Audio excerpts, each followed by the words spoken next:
on Channel 5. This is the 10 o'clock news with Deborah Norville. Coming out revealing secret negotiation between the Nazis and the Zionists in 1933, which allowed German Jews and their assets to go to Palestine. Rich Samuels joins us tonight with the story of the controversy behind the book and the author's struggle to write it. Rich?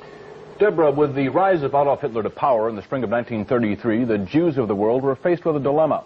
They could raise a cry of protest, a cry few would heed, or they could make a deal with Hitler, a deal that would bring a step closer their dream of an independent Jewish state.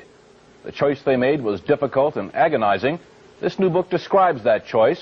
The book is called The Transfer Agreement.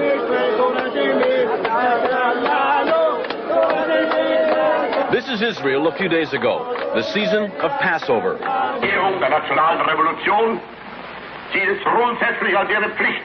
And this is Germany 51 years ago, the blossoming of Adolf Hitler's springtime.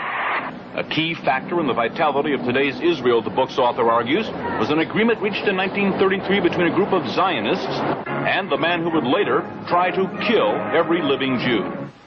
The great irony is that Adolf Hitler became the chief economic sponsor of the State of Israel. It will be an argument against, and a wrong argument against Zionists. Some who lived through those times fear the response to this book. The parents of the author feared its very writing. When your son came to you and said he was going to write this book, what were your feelings about his undertaking? I told him he's not my son anymore. Why did you say that? I told him I'm going to sit city. As though he were dead? That's right. I told him I don't like it. Because as being a Jew, I didn't want something to uncover on my own people. I was buried in a grave with 27 people. I was 7 times captured. Edwin Black's parents are Holocaust survivors. For what? My parents never talked much about the Holocaust. Edwin Black, to fill the void left by the silence of his parents, has written this book, a dense, detailed chronicle of the early months of 1933. January 30th, 1933. Hitler becomes Germany's interim chancellor. The Third Reich has begun.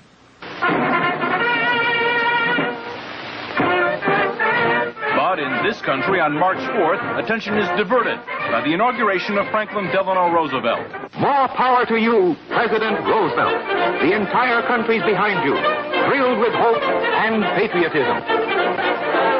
But ominous headlines tell what's already happening to the Jews of Germany. The protest of American Jews was heard almost immediately. It was based on only the sparsest of press reports, and nowhere was that protest more vocal than here in New York City. All creeds, local and national organizations, and labor parties are joining in this gigantic demonstration passing through famous Washington Arch. Rabbi Stephen S. Wise, honorary president of the American Jewish Congress, leads the procession down Fifth Avenue on foot. Father arranged for the first great mass meeting at Madison Square Garden to protest Hitlerism. He felt that when freedom was threatened, silence condoned oppression always. Thousands who waited hours behind police lines rush forward as the doors of Madison Square Garden are open. Jews and Gentiles join in the race for seats, and 22,000 of them get in. I was a young kid then, you see, as a teenager. And I belonged to a Zionist youth group. And we were all summoned to go to that rally. Well, it was a very agitated crowd. Many Yiddish speaking, a few English speaking. Rabbi Wise mounted an appeal to the Jewish people to do something to save Jewish honor.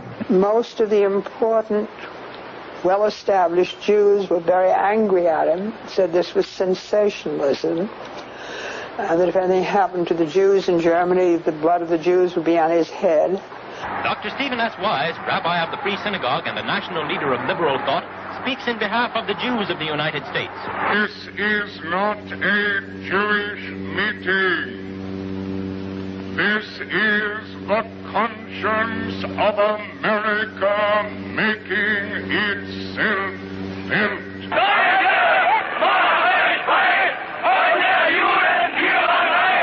The conscience of Nazi Germany made itself felt 5 days later. Across the Reich, Hitler's troops shut down Jewish-owned businesses for 24 hours. Within days, American Jews marched calling for the boycott of all German exports.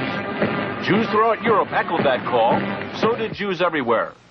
But a group of Zionists at the same time was quietly negotiating an agreement with the Nazis to allow the immigration of German Jews and the transfer of their assets to Palestine. That deal, reported in August 1933, was the transfer agreement. Palestine, sparsely settled by Jews at the time, was radically changed as a result.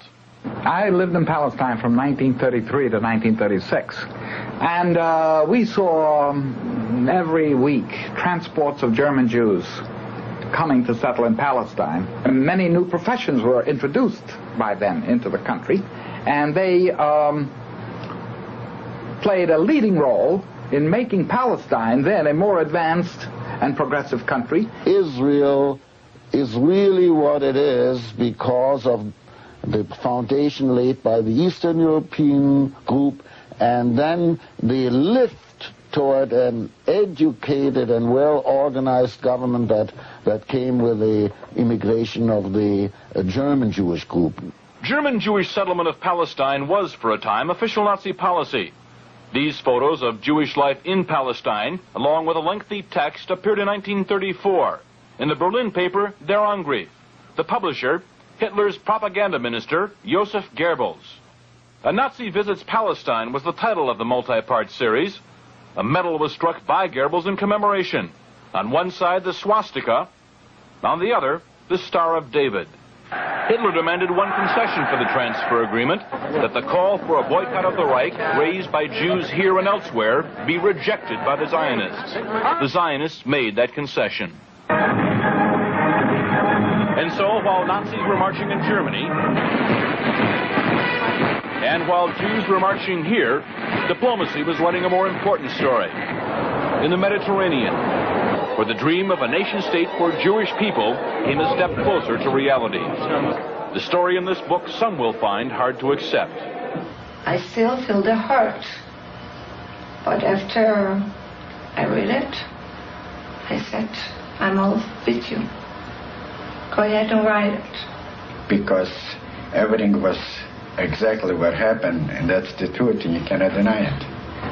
And the truth must prevail. And I'm not worried by the people who will find the book in bad taste. The smart people, the intelligent people, the people who went through will understand. The author is torn between two profound feelings. That he has to be for a Jewish state, and that the silence which his parents have kept, well, he has to retaliate against that silence, and he takes it out on others. It was a quest. It took me around the world. Financially, it depleted me. Emotionally, it drained me. And as far as my being a Jewish person and understanding my Jewish identity and my relationship to Israel and the Holocaust, it has fulfilled me. It has given me identity.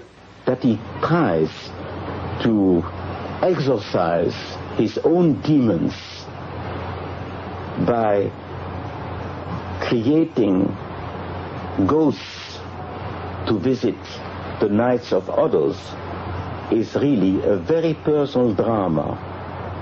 And my only hope is that he will not damage the people, the state, and the brethren and sisters whom he proclaims to cherish. Did you find what you wanted to know? Yes, I know what happened, and I know why. The transfer agreement will be available shortly. Macmillan is the publisher. Deborah? Thanks, Rich. Really interesting.